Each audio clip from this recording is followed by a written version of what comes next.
Hello everyone, this is Pooja, Assistant Professor of Commerce, Vahiyar Government First Grade College, Paugada.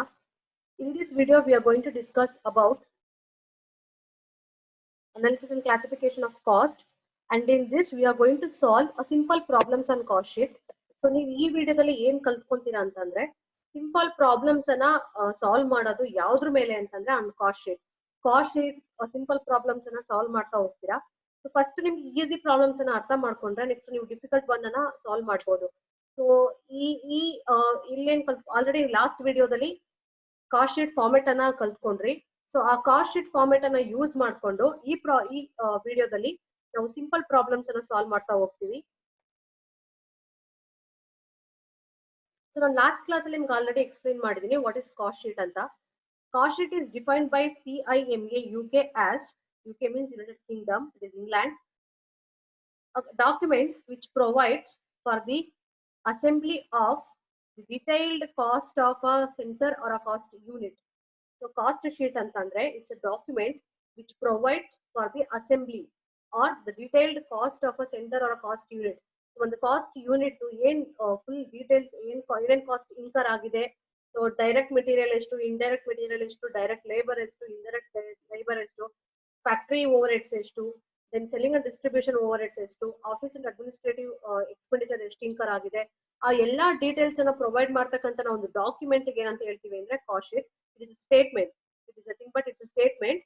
So ಇದನ್ನ ನೀವು ಯಾವ್ದಕ್ಕೋಸ್ಕರ prepare ಮಾಡ್ತೀರಾ ಅಂತಂದ್ರೆ to know the cost in detail cost information about a cost unit or a cost centre. ಅದಕ್ಕೆ ನಾವೇನಂತ ಹೇಳ್ತೀವಿ ಅಂತಂದ್ರೆ cost sheet. So thus cost sheet is a periodical statement of cost designed to show in detail the various elements of cost of goods produced like prime cost, factory cost and total cost. So cost sheet is a periodical statement. ನೀವು weekly prepare ಮಾಡಬಹುದು, monthly prepare ಮಾಡಬಹುದು or yearly. Cost sheet ಗೆ ನೀವು ಇಂತ date ಗೆ prepare ಮಾಡಬೇಕು ಅನ್ನೋ compulsion ಎಲ್ಲೂ ಇಲ್ಲ. ಸೊ ಬಿಕಾಸ್ ಇದು ಯಾವುದೇ ಆಕ್ಟ್ ಥ್ರೂ ರನ್ ಆಗೋದಿಲ್ಲ, ಆಕ್ಟ್ ಥ್ರೂ ಪ್ರಕಾರ ನಾವು ಪ್ರಿಪೇರ್ ಮಾಡೋದಿಲ್ಲ. ಫಾರ್ ಎಕ್ಸಾಂಪಲ್ ನಾವು ಫೈನಾನ್ಷಿಯಲ್ ಅಕೌಂಟಿಂಗ್ ಬಂದ್ರೆ ಕಂಪ್ನೀಸ್ ಆಕ್ಟ್ 1956 ಮುಂಚೆ ಇತ್ತು, ಇವಾಗ companies act 2000 new companies act 2013 ಅದ್ರ ಪ್ರಕಾರ ನಾವೇನು ಪ್ರಾಫಿಟ್ ಅಂಡ್ ಲಾಸ್ ಅಕೌಂಟ್ ಅನ್ನ ಪ್ರಿಪೇರ್ ಮಾಡಬೇಕು, ಟ್ರೇಡಿಂಗ್ ಅಕೌಂಟ್ ಅನ್ನ, ಬ್ಯಾಲೆನ್ಸ್ ಶೀಟ್ ಅನ್ನ ಪ್ರಿಪೇರ್ ಮಾಡ್ತಾ ಹೋಗ್ತೀವಿ at the end of the each year. But cost sheet ಅನ್ನ ಪ್ರಿಪೇರ್ ಮಾಡೋದಕ್ಕೆ there is no time gap ಅಥವಾ ಟೈಮ್ ಪೀರಿಯಡ್ ಅಂತ ಎಲ್ಲೂ ಮೆನ್ಷನ್ ಮಾಡಿಲ್ಲ. So whenever company request, whenever top level management request to know about cost, so they will be going to prepare a cost sheet. So ಏನೇನ್ information provide ಮಾಡ್ತಂದ್ರೆ the different elements of cost of goods produce for goods manufacture. So ಎಷ್ಟು ಬೇಗ direct materials ಅನ್ನ ಎಷ್ಟು purchase ಮಾಡಿದ್ರೆ ಅದಕ್ಕೆ expenditure ಏನ್ incur ಆಗಿದೆ, ಲೇಬರ್ಸ್ ಗೆ ವೇಜಸ್ ಅನ್ನ ಎಷ್ಟು ಪೇ ಮಾಡಿದಿರಾ, ಅಂಡ್ ಫ್ಯಾಕ್ಟರಿ ಓವರ್ ಹೆಡ್ಸ್ ಏನೇನ್ ಇನ್ಕರ್ ಆಗಿದೆ, ದೆನ್ ನಿಮ್ಗೆ office and administration overheads ಎಷ್ಟು ಇನ್ಕರ್ ಆಗಿದೆ, then selling and distribution overheads ಎಷ್ಟು ಇನ್ಕರ್ ಆಗಿದೆ, ಆ ವೇರಿಯಸ್ ಎಕ್ಸ್ಪೆಂಡಿಚರ್ಸ್ ಏನೇನೆಲ್ಲ ನಿಮ್ಗೆ ಇನ್ಕರ್ ಆಗಿದೆ ಅನ್ನೋದನ್ನ ಪ್ರೊವೈಡ್ ಮಾಡೋದಕ್ಕೆ ನಾವೇನಂತ ಹೇಳ್ತೀವಿ ಅಂದ್ರೆ it's nothing but cost sheet.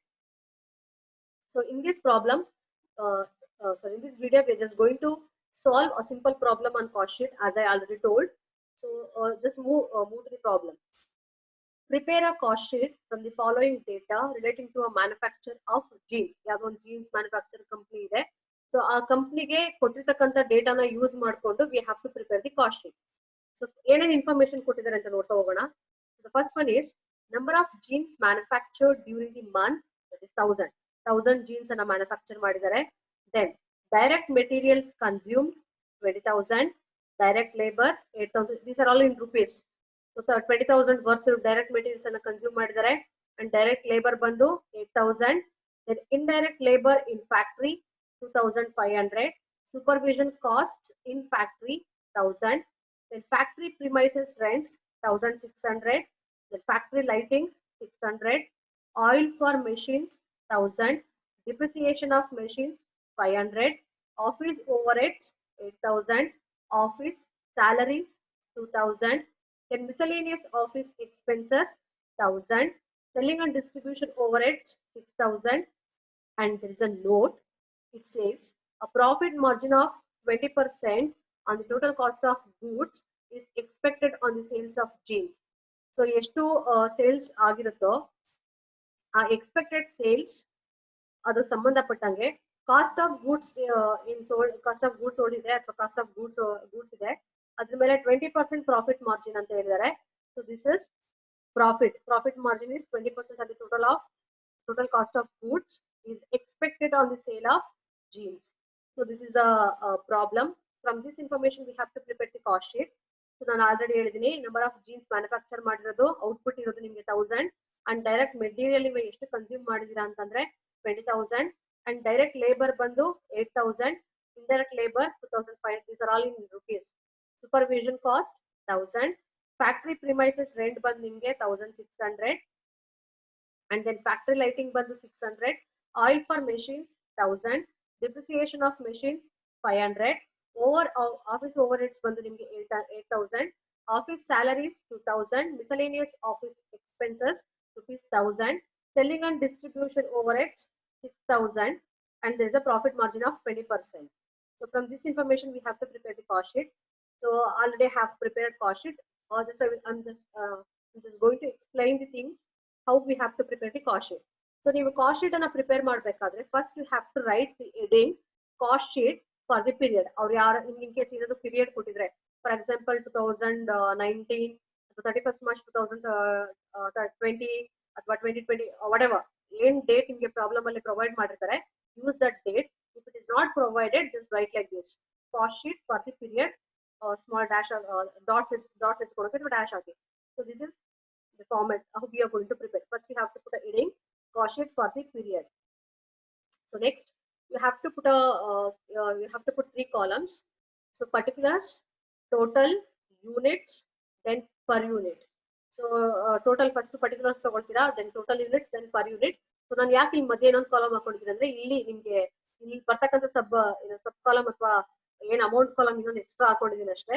So ನಮಗೆ ಜಸ್ಟ್ ಮೇನ್ ಬೇಕಿರೋದೆ 3 ಕಾಲಮ್ಸ್, ಒಂದು particulars, then total units, then per unit. And ಈ ಪ್ರಾಬ್ಲಮ್ ಅಲ್ಲಿ ನಾವು ಎಷ್ಟು ಯೂನಿಟ್ಸ್ ಪ್ರಿಪೇರ್ ಮಾಡ್ತಾ ಇರೋದು ಅಂತಂದ್ರೆ we are preparing for 1000 units. So ನಾವು ಪ್ರಿಪೇರ್ ಮಾಡ್ತಾ ಇರೋದು ಫಾರ್ 1000 units ಕಾಸ್ಟ್ ಶೀಟ್ ಅನ್ನ ಪ್ರಿಪೇರ್ ಮಾಡ್ತಾ ಇರೋದು. And will go through problem. ನಾನು ಆಲ್ರೆಡಿ ನಿಮಗೆ ಫಾರ್ಮೆಟ್ ಅನ್ನ ಕೊಟ್ಟಿದ್ದೀನಿ, ಫಾರ್ಮೆಟ್ ಅನ್ನ ಎಕ್ಸ್ಪ್ಲೇನ್ ಕೂಡ ಮಾಡಿದ್ದೀನಿ. ಸೊ ಕಾಸ್ಟ್ ಶೀಟ್ ಅನ್ನ ಹೆಂಗ್ ಪ್ರಿಪೇರ್ ಮಾಡ್ತೀವಿ ಅಂತ. So first you have to take direct materials. So first ಏನ್ ತಗೋಬೇಕಂದ್ರೆ ನಾವು ಡೈರೆಕ್ಟ್ ಮೆಟೀರಿಯಲ್ಸ್ ಅನ್ನ ತಗೊಳ್ತೀವಿ.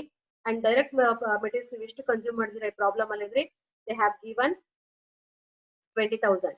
ಸೊ ನಿಮ್ ಡೈರೆಕ್ಟ್ ಲೇಬರ್ ಮೆಟೀರಿಯಲ್ ಎಷ್ಟಿರೋದು 20000. ಅಂಡ್ ನೆಕ್ಸ್ಟ್ ಡೈರೆಕ್ಟ್ ಲೇಬರ್ ನಿಮ್ಗೆ ಪ್ರಾಬ್ಲಮ್ ಅಲ್ಲಿ ಅವರೇ ಪ್ರೊವೈಡ್ ಮಾಡಿದ್ದಾರೆ, ಇಟ್ ಈಸ್ 8000. ಅಂಡ್ ಇಲ್ಲಿ ನಮಗೆ ಬೇರೆ ಯಾವ್ದು ಎಕ್ಸ್ಪೆಂಡಿಚರ್ ಡೈರೆಕ್ಟ್ ಎಕ್ಸ್ಪೆಂಡಿಚರ್ಸ್ ಅನ್ನ ಕೊಟ್ಟಿಲ್ಲ. only 2 things they have provided, one is direct materials and direct labor. So ಅವೆರಡನ್ನ ಆಡ್ ಮಾಡಿದ್ರೆ ನಿಮಗೆ ಬರ್ತಕ್ಕಂತ answer prime cost. So prime cost ನಿಮಗೆ ಟೋಟಲ್ ಎಷ್ಟು ಬಂದಿರೋದು 28000. ನೆಕ್ಸ್ಟ್ ಅದನ್ನ ನಾವು ಏನಕ್ಕೆ ಕನ್ವರ್ಟ್ ಮಾಡ್ಬೇಕಂದ್ರೆ ಪರ್ ಯೂನಿಟ್. ನಿಮಗೆ ಪ್ರಾಬ್ಲಮ್ ಅಲ್ಲಿ ಪರ್ ಯೂನಿಟ್ ಅನ್ನ ಕೊಟ್ಟಿರೋದಿಲ್ಲ, ಟೋಟಲ್ ಸಿಗುತ್ತೆ. ಅದನ್ನ ನೀವು ಏನಕ್ಕೆ ಕನ್ವರ್ಟ್ ಮಾಡ್ಕೊಂತೀರಾ, ಪರ್ ಯೂನಿಟ್ ಆಗಿ ಕನ್ವರ್ಟ್ ಮಾಡ್ಕೊಬೇಕು. ಪರ್ ಯೂನಿಟ್ ಆಗಿ ಹೆಂಗ್ ಕನ್ವರ್ಟ್ ಮಾಡ್ಕೊಂತೀರಾ ಅಂದ್ರೆ ಏನ್ ಟೋಟಲ್ ಬಂದಿದೆಯಲ್ಲ total cost divided by total units. ನಿಮ್ಗೆ ಪ್ರಾಬ್ಲಮ್ ಅಲ್ಲಿ ಪ್ರೊವೈಡ್ ಮಾಡಿರೋದು 1000 ಯೂನಿಟ್ಸ್. ನಿಮ್ ಟೋಟಲ್ ಪ್ರೈಮ್ ಕಾಸ್ಟ್ ಬಂದು 28000. 28000 ಡಿವೈಡೆಡ್ ಬೈ 1000 ಮಾಡಿದ್ರೆ ಪರ್ ಯೂನಿಟ್ ನಿಮ್ಗೆ ಎಷ್ಟು ಸಿಗುತ್ತೆ 28000. ಪರ್ ಯೂನಿಟ್ ಯಾವಾಗ್ಲೂ ಮಾಡ್ಬೇಕಂದ್ರೆ ನೀವೇನ್ ಮಾಡ್ಬೇಕಂದ್ರೆ ಏನ್ ಟೋಟಲ್ ಕಾಸ್ಟ್ ಬಂದಿರುತ್ತೋ ಅದನ್ನ divided by number of units ಮಾಡಿದ್ರೆ you will get per unit. So ನಮ್ಗೆ ಪ್ರೈಮ್ ಕಾಸ್ಟ್ ಸಿಕ್ತು. ಪ್ರೈಮ್ ಕಾಸ್ಟ್ ಅಂದ್ರೆ ಏನು? Prime cost it is nothing but it's a sum of ಅಥವಾ it's a combination of direct material, direct labour or wages and direct expenses. all direct ಅಂತ ಏನೇನಿದೆ ಅದನ್ನೆಲ್ಲ combine ಮಾಡಿದ್ರೆ ನಿಮ್ಗೆ ಸಿಗ್ತಕ್ಕಂತ ಆನ್ಸರ್ ನಾವೇನಂತ ಹೇಳ್ತೀವಿ ಅಂತಂದ್ರೆ prime cost. So prime cost ಇವಾಗ ನಿಮ್ಗೆ ಎಷ್ಟು ಸಿಕ್ತು 28000 is the prime cost and per unit ಎಷ್ಟಿದೆ 28 rupees ಇದೆ. ಅಂಡ್ ನೆಕ್ಸ್ಟ್ ಪ್ರೈಮ್ ಕಾಸ್ಟ್ ಏನ್ ಮಾಡ್ಬೇಕಂದ್ರೆ we have to add works or factory overheads. Next ಏನ್ ಕನ್ಸಿಡರೇಷನ್ ತಗೊಳ್ತೀರಾ ಅಂತಂದ್ರೆ ವರ್ಕ್ಸ್ ಅಥವಾ ಫ್ಯಾಕ್ಟರಿ ಓವರ್ ಹೆಡ್ಸ್ ಅನ್ನ ತಗೊಳ್ತೀರಾ ಅಥವಾ ಪ್ರೊಡಕ್ಷನ್ ಓವರ್ ಹೆಡ್ಸ್ ಅಂತ ಹೇಳ್ತೀವಿ. ಅಂಡ್ ನಿಮ್ಗೆ ನೆನಪಲ್ಲಿ ಇರ್ಲಿ over heads are nothing but all indirect items: indirect material, indirect labor, indirect overhead, sorry indirect expenses. ಆ ಮೂರನ್ನ ಆಡ್ ಮಾಡಿದ್ರೆ ಬರ್ತಕ್ಕಂಥದಕ್ಕೆ ಏನಂತ ಹೇಳ್ತೀವಿ ಅಂದ್ರೆ ನಾವು overheads. So overheads ಅನ್ನ we will classify into 3 categories. One is factory overheads, other one is office and administration overheads, and next is selling and distribution overheads. So ಈ ಮೂರನ್ನ add ಮಾಡಿದ್ರೆ ಬರ್ತಕ್ಕಂಥದ್ದು ನಿಮ್ಗೆ ಏನಾಗಿರುತ್ತೆ ಅಂದ್ರೆ it's nothing but overheads. So the first is works are factory overheads. So problem ಅಲ್ಲಿ ನಿಮ್ಗೆ ಯಾವ್ದನ್ನ provide ಮಾಡಿದ್ದಾರೆ ಅಂತಂದ್ರೆ you just go according to the format. ನಿಮ್ಗೆ ಆಲ್ರೆಡಿ ಕಾಸ್ಟ್ ಶೀಟ್ ಅಲ್ಲಿ ಏನ್ ಫಾರ್ಮೆಟ್ ಕೊಟ್ಟಿದ್ರೆ ಅದ್ರ ಪ್ರಕಾರ ಹೋಗಿ. That is direct labor. So first is indirect labor. Indirect labor is rupees 2500. And next supervision cost. Supervision cost ಬಂದು ನಿಮ್ಗೆ 1000. ದೆನ್ ಫ್ಯಾಕ್ಟರಿ ರೆಂಟ್ ಬಂದು ನಿಮ್ಗೆ 1600. Then factory lighting 600. Then oil for machines 100. Then depreciation of machines 500. ಇದಿಷ್ಟನ್ನ total ನಿಮ್ sub amount column ಅನ್ನ total ಮಾಡ್ಕೊಂಡ್ರೆ so total amount ನಿಮ್ಗೆ ಎಷ್ಟು ಬಂತು ಅಂದ್ರೆ 6300. Supervision cost, factory rent, factory lighting, oil for machines, depreciation of machines and last one ಇಲ್ಲಿ ಒಂದಿದೆ ಇಂಡೈರೆಕ್ಟ್ ಲೇಬರ್. ಇಷ್ಟನ್ನ ಆಡ್ ಮಾಡ್ಕೊಂಡ್ರೆ ಟೋಟಲ್ ನಿಮಗೆ ಬಂದಿದ್ದು 6300. ಈ 6300 ಅನ್ನ ಮತ್ತೆ ನಾವ್ ಏನಾಗಿ ಕನ್ವರ್ಟ್ ಮಾಡ್ಬೇಕಂತಂದ್ರೆ ಪರ್ ಯೂನಿಟ್ ಆಗಿ ಕನ್ವರ್ಟ್ ಮಾಡ್ಕೊಬೇಕು. ಸೊ ಪರ್ ಯೂನಿಟ್ ಆಗಿ ಕನ್ವರ್ಟ್ ಮಾಡ್ಕೊಂಡ್ರೆ ನಿಮ್ಗೆ ಎಷ್ಟು ಬಂತು 6.30. ಅಗೇನ್ ಏನ್ ಮಾಡ್ತೀರಾ 6300 ಡಿವೈಡೆಡ್ ಬೈ 1000 ಯೂನಿಟ್ಸ್ ಮಾಡಿದ್ರೆ ನಿಮ್ಗೆ 6.30 ಬರುತ್ತೆ. ನೆಕ್ಸ್ಟ್ ನೀವು ಪ್ರೈಮ್ ಕಾಸ್ಟ್ ಗೆ ವರ್ಕ್ಸ್ ಓವರ್ ಹೆಡ್ ಅನ್ನ ಆಡ್ ಮಾಡಿದ್ರೆ ನಿಮ್ಗೆ ಏನ್ ಸಿಗುತ್ತೆ ಅಂತಂದ್ರೆ ವರ್ಕ್ಸ್ ಕಾಸ್ಟ್ ಸಿಗುತ್ತೆ ಅಥವಾ ಫ್ಯಾಕ್ಟರಿ ಕಾಸ್ಟ್ ಸಿಗುತ್ತೆ. ವರ್ಕ್ಸ್ ಕಾಸ್ಟ್ ನಿಮ್ಗೆ ಇವಾಗ ಎಷ್ಟಾಯ್ತು 34,300. ಅದನ್ನ ಪರ್ ಯೂನಿಟ್ ಆಗಿ ಕನ್ವರ್ಟ್ ಮಾಡ್ಕೊಂಡ್ರೆ 34.30. ಅಂಡ್ ನೆಕ್ಸ್ಟ್ ಈ ವರ್ಕ್ಸ್ ಕಾಸ್ಟ್ ಗೆ ನೆಕ್ಸ್ಟ್ ಏನ್ ಆಡ್ ಮಾಡ್ಬೇಕಂತಂದ್ರೆ office and administration overheads. See the problem. ನಿಮ್ಗೆ ಪ್ರಾಬ್ಲಮ್ ಅಲ್ಲಿ office and administration overheads ಬಂದು ಆಫೀಸ್ ಓವರ್ ಹೆಡ್ಸ್ 8000 ಅವರ ಡೈರೆಕ್ಟ್ ಆಗಿ ಕೊಟ್ಟಿದ್ದಾರೆ. ಅಂಡ್ ಆಫೀಸ್ ಸ್ಯಾಲರೀಸ್ ನಿಮ್ಗೆ 2000. ದೆನ್ ಮಿಸಲೇನಿಯಸ್ ಎಕ್ಸ್ಪೆಂಡಿಚರ್ಸ್ ಬಂದು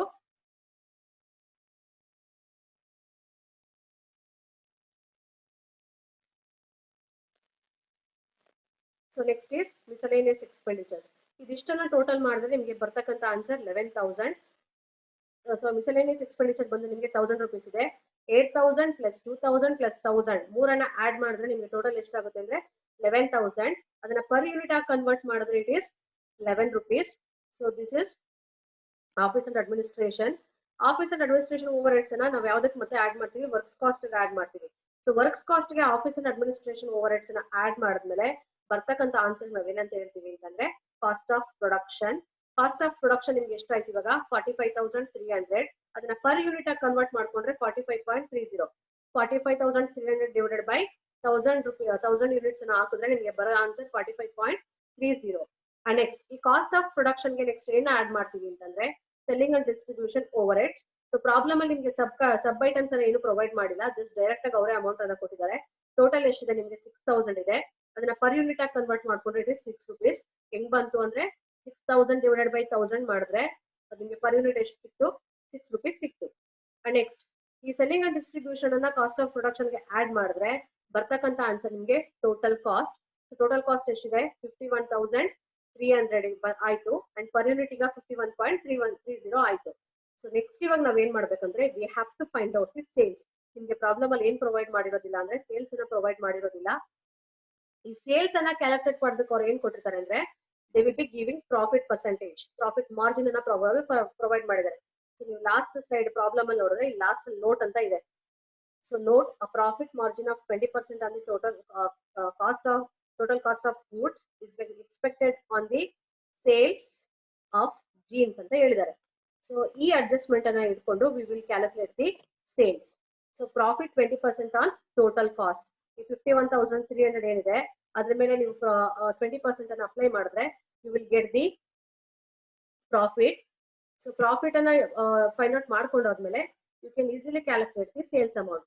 ಸೊ 51,300 ಇಂಟು 20% ಮಾಡಿದ್ರೆ ಯು ವಿಲ್ ಗೆಟ್ 10,260 ರೂಪೀಸ್ ಸಿಗುತ್ತೆ. ಸೊ ಈ ಕಾಸ್ಟ್ ಏನ್ ಟೋಟಲ್ ಕಾಸ್ಟ್ ಅನ್ನ ಪ್ರೊವೈಡ್ ಮಾಡಿದ್ದಾರೆ ಅದ್ರ ಮೇಲೆ 20% ಅಂತ ಹೇಳಿದ್ದಾರೆ.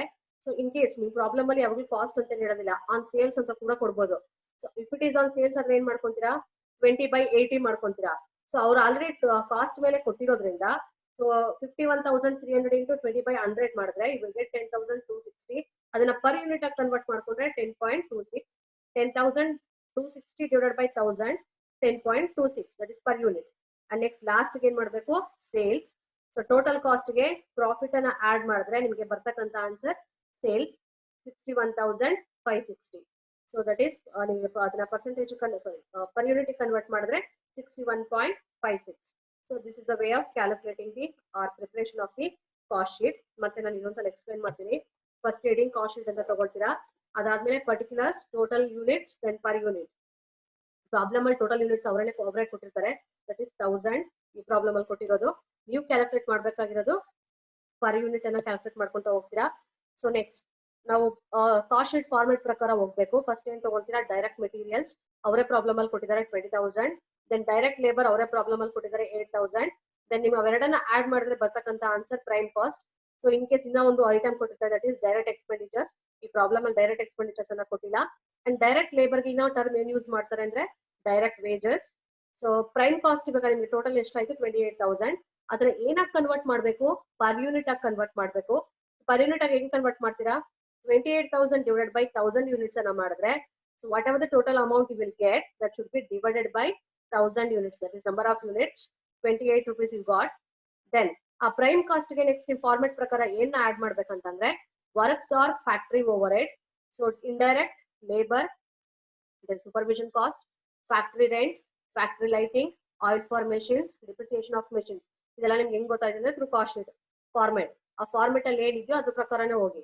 So total 6,300 per unit convert ಮಾಡಿದ್ರೆ 6.30. ಅಂಡ್ ಟೋಟಲ್ ವರ್ಕ್ಸ್ ಕಾಸ್ಟ್ ಇವಾಗ ನಿಮ್ಗೆ ಎಷ್ಟಾಯ್ತು 34,300 and per unit 34.30. Next office and administrative over heads, office salaries, miscellaneous expenses, only 3 items you have, total 11,000. Per unit ಎಷ್ಟಾಯ್ತು 11 rupees. ನೆಕ್ಸ್ಟ್ ವರ್ಕ್ಸ್ ಕಾಸ್ಟ್ ಗೆ ನೀವು selling and distribution overheads ಅನ್ನ ನೀವು works cost ಗೆ office and administration overheads ಅನ್ನ add ಮಾಡಿದ್ರೆ ಬರ್ತಕ್ಕಂತ answer cost of production 45,300 and per unit convert ಮಾಡಿದ್ರೆ 45.30. ಅಂಡ್ ಆ ಕಾಸ್ಟ್ ಆಫ್ ಪ್ರೊಡಕ್ಷನ್ ಗೆ ನೆಕ್ಸ್ಟ್ ಏನ್ ಆಡ್ ಮಾಡ್ತೀರಾ ಅಂತಂದ್ರೆ selling and distribution overheads ಅನ್ನ ಆಡ್ ಮಾಡಬೇಕು. ಸೊ ಪ್ರಾಬ್ಲಮ್ ಅಲ್ಲಿ ಅವರೇ ಡೈರೆಕ್ಟ್ ಆಗಿ ಕೊಟ್ಟಿದ್ದಾರೆ, ಸಬ್ ಐಟಮ್ಸ್ ಯಾವ್ದು ನಿಮ್ಗೆ ಪ್ರೊವೈಡ್ ಮಾಡಿಲ್ಲ. 6,000 ಪರ್ ಯೂನಿಟ್ ಕನ್ವರ್ಟ್ ಮಾಡಿದ್ರೆ 6 rupees. ಅಂಡ್ ಆ ಕಾಸ್ಟ್ ಆಫ್ ಪ್ರೊಡಕ್ಷನ್ ಗೆ selling and distribution overheads ಅನ್ನ ಆಡ್ ಮಾಡಿದ್ರೆ ಬರ್ತಕ್ಕಂತ ಆನ್ಸರ್ ನಿಮ್ಗೆ total cost 51,300 per unit 51.30. And last ಏನ ಫೈಂಡ್ ಔಟ್ ಮಾಡ್ಬೇಕಂತಂದ್ರೆ you have to find out the sales. Problem ಅಲ್ಲಿ ಕೊಟ್ಟಿರೋದಿಲ್ಲ. ಸೇಲ್ಸ್ ಅನ್ನ ಫೈಂಡ್ ಔಟ್ ಮಾಡ್ಬೇಕಂದ್ರೆ ವಿ ನೀಡ್ ಪ್ರಾಫಿಟ್ ಮಾರ್ಜಿನ್. ಅವರೇ ಪ್ರಾಬ್ಲಮ್ ಪ್ರೊವೈಡ್ ಮಾಡಿದ್ದಾರೆ 20%. ಅಂಡ್ ಅವ್ರ ಪ್ರಾಫಿಟ್ ಮಾರ್ಜಿನ್ ಅನ್ನ ಆನ್ ಸೇಲ್ಸ್ ಆದ್ರೂ ಹೇಳ್ಬೋದು, ಆನ್ ಕಾಸ್ಟ್ ಆದ್ರೂ ಹೇಳ್ಬೋದು. ಸೊ ಈ ಪ್ರಾಬ್ಲಮ್ ಅಲ್ಲಿ ಆನ್ ಕಾಸ್ಟ್ ಹೇಳಿದ್ದಾರೆ. ಸೊ ಆನ್ ಕಾಸ್ಟ್ ಹೇಳಿರೋದ್ರಿಂದ 20/100 ತಗೊಳ್ತೀರಾ. If it is on sales ಆದ್ರೆ you have to take 20/80. So total cost 51,300 ಇದೆ. ಅದ್ರ ಮೇಲೆ 20% ಅಂತ ಅಂದ್ರೆ 10,260 ಅಂಡ್ ಪರ್ ಯೂನಿಟ್ ಕನ್ವರ್ಟ್ ಮಾಡಿದ್ರೆ 10.26. ಅಂಡ್ ಟೋಟಲ್ ಸೇಲ್ಸ್ ನಿಮ್ಗೆ ಇವಾಗ ಎಷ್ಟಾಯ್ತು 61,560 ಅಂಡ್ ಪರ್ ಯೂನಿಟ್ ಕನ್ವರ್ಟ್ ಮಾಡಿದ್ರೆ 61.56. So this is your cost sheet. So these are the references which have given in the last video. Same references you can go through. So thank you very much. I hope you understood the problem. So this is very simple problem. So in next if you understood this problem, you can easily solve the next difficult problems. Thank you once again.